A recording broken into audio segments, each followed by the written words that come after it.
It didn't happen all at once. The light left her in fragments, small, almost unnoticeable at first. A skipped heartbeat meditation, a dream that ended before his face appeared, a sunrise that no longer shimmered with the same golden glow. Sophia told herself that it was only exhaustion, that the connection was still there, just quiet, waiting. But days turned into weeks, and the warmth that once filled her chest each morning had turned into an ache, a hollow, echoing ache. Her room, once sacred, now felt ordinary again. The candles on her altar burned too fast. The feathers she had gathered as signs now just looked like bits of dust and down. Even the mirror on her vanity, where she used to feel his eyes watching through her reflection, stared back, blank and lifeless. Something inside her whispered that she was slipping, not away from him, but from the light itself. At night, when she laid in bed, she still reached out instinctively, half expecting that invisible presence to wrap around her, as it always had. But the air remained cold. Her fingers closed around nothing. She dreamt less. When she did, it was of empty landscapes, wide, colorless plains stretching endlessly, a single figure walking away from her in the distance. She tried everything to reignite the spark: prayer, meditation, sacred music, crystals, scripture, silence, but it all fell flat. The divine that had once burned through every breath now seemed to have turned its face away. Sophia began to wonder if she had made it all up, if every dream, every sign, every pulse of love had been some fevered creation of her own longing. For the first time since the journey began, she felt truly human, fragile, small, and alone beneath a sky that offered no reply. It began with her breath. Even that felt heavier now, like the air had thickened and turned against her. Each inhale took effort. Each exhale left her emptier than even before. Sophia moved through her apartment as if underwater. The world had become dense and muted. Sounds seemed distant, colors faded, food tasted of nothing. Her body no longer wanted to rise with the sun. The mornings that once filled her with light now pressed against her with a kind of cruel gravity. She would lie still, staring at the ceiling, aware of the hours that were slipping away, but unable to care.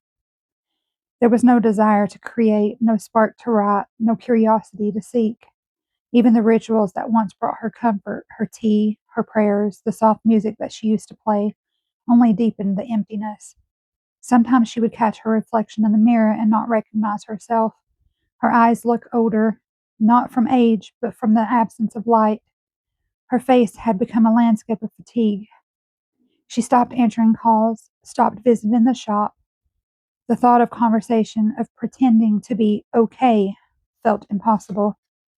The world outside her walls went on. People laughed, worked, fell in love, and she watched it all from behind invisible glass.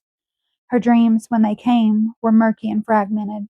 She would reach out for Christian, only to wait clutching her chest, unable to remember what she had been chasing.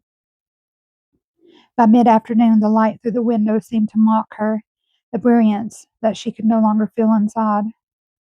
She started counting small victories, getting out of bed, showering, eating something more than toast. Each act felt like pushing through a storm with no visible end. The fire that once consumed her had gone cold. All that remained was the ache of the absence, not sharp, not violent, but dull and constant, like the sound of a far-off ocean she could no longer reach. And still, beneath the numbness, there lingered one unbearable truth she couldn't escape. Her body missed him, not just his touch, but the aliveness his presence had awakened within her. Now she was left with silence, and a body that remembered how it felt to be alive in the flame. It started with a whisper, the kind of quiet anger that simmers before it burns. At first, Sophia tried to contain it, telling herself this was a test, that she needed to surrender, to have faith, but faith had turned hollow on her tongue. One evening, as dusk bled through the blinds, she found herself pacing her apartment, hands trembling and her chest tight. "Why?" she said aloud. The words cracked through the silence like a match in darkness. "Why show me heaven just to take it away?" Her voice broke, but she didn't stop. She spoke to the ceiling, to the air, to whatever had once listened. "You sent me signs. You sent me dreams. You made me feel him. You made me believe it meant something. She slammed her hands against her chest, the echo ringing throughout the room. And now there's nothing. Nothing. Tears blurred her vision as she sank to her knees. All the restraint that she'd tried to keep, the soft, patient surrender, the gentle prayers, all of it vanished. In its place came something older, truer, grief stripped of beauty, rage without words. She wept until her throat burned. Then, between sobs, laughter, bitter and breathless. I thought I was awakening, she whispered, but maybe I'm just losing my mind for real. The candle that she had lit hours before flickered, its wax pulling in surrender. The scent of smoke filled the room, heavy and sweet, like a memory of something dying. Sophia dragged herself to the mirror. Her reflection stared back at her, wild eyes, tear-streaked face, a woman undone. Where are you? She demanded. Where are you, Christian? No answer, only her own trembling breath. For a long time she watched herself in the glass until her reflection seemed to split. Two versions of her, one pleading and the other silent. Something inside of her shattered then, not loudly, but like ice breaking beneath weight. It wasn't just that he was gone. It was that God, the universe, the light, the presence that she had trusted, felt gone too. Faith itself had fallen silent, and in that silence she realized she had nothing left to lose. She stopped praying, she stopped searching, she stopped fighting. She crawled into bed that night, not to dream, not to hope, but to disappear into the darkness, a dark that no longer frightened her, because she had already fallen into it. The morning after her breaking came like all of the others, gray, shapeless, and soundless. But this time, Sophia didn't fight it. She didn't reach for the light or whisper prayers into the air. She just lay there with her eyes open, listening to the silence that had tormented her. It had waited. It had weight to it now, almost texture, thick, living, and vast. For the first time, she wondered if the silence wasn't a punishment at all. The hum of the refrigerator, the faint creak of the walls, the wind pressing against the window, she heard it all, and beneath it, something quieter still, a rhythm too soft to name. She sat up slowly, her body weak but calm. There was no divine presence shimmering around her, no sudden peace flooding in, only stillness, but within it, a pulse, gentle, steady, and undeniable. It wasn't a voice in the way that she had known before. It didn't tell her anything. It just simply was. When she stood and moved to the window, the world outside looked the same, but she was seeing it differently. The branches swayed. A bird perched and tilted its head. Somewhere a car passed, the sound fading into the hum of the earth itself. And for a moment she felt something like belonging, not joy, not hope, just a sense that maybe in all this emptiness she wasn't separate from anything. Her heart beat once, and she noticed it. That sound, that soft, repetitive thrum, became the only prayer she could manage. Thump, thump. I am here, I am here, I am here. Hours passed without her realizing it. The silence no longer weighed on her, it cradled her. Sophia sat on the floor, back against the wall, hands resting over her heart.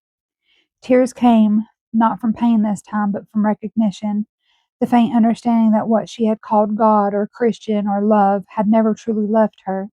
It had only gone quiet enough for her to finally hear it. It wasn't outside, it was within. And though the void still surrounded her, it didn't feel hollow anymore. It felt vast and alive. The days began to blur differently now. There was still quiet, still absence, but the ache had softened, as though the edges of her grief had been worn smooth by the passing of time. Sophia didn't wake with urgency anymore. There was no need to chase the light or wrestle the silence. She just simply was.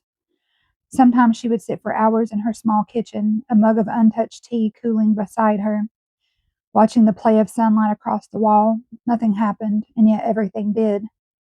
The flicker of the light, the movement of dust in the air, the way her breath rose and fell in its own rhythm without effort.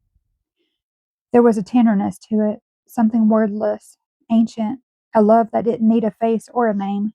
She began to sense it everywhere, in the slow sway of trees outside her window, in the murmur of water when she washed her hands, in the warmth that spread through her palms when she placed them over her chest. It wasn't Christian's flame that she felt now. It wasn't anyone's. It was hers. The thought came quietly one afternoon as she lay on the floor, eyes closed, listening to her heartbeat. For months she had begged for him to return, to feel his touch, to be seen again, but in the vast stillness of the void she had found something deeper than presence, the source of all presence. Her tears this time were gentle, not desperate, not lost, just grateful. She whispered into the air, "Maybe this is what you wanted me to find." The room didn't answer, but it didn't need to. There was no longer separation between her and the silence. As the sun dipped below the horizon, casting a soft glow, golden light across her face, she felt the first true peace she had known in months. Not the passionate fire of union, not the high of divine love, but something humbler and more enduring.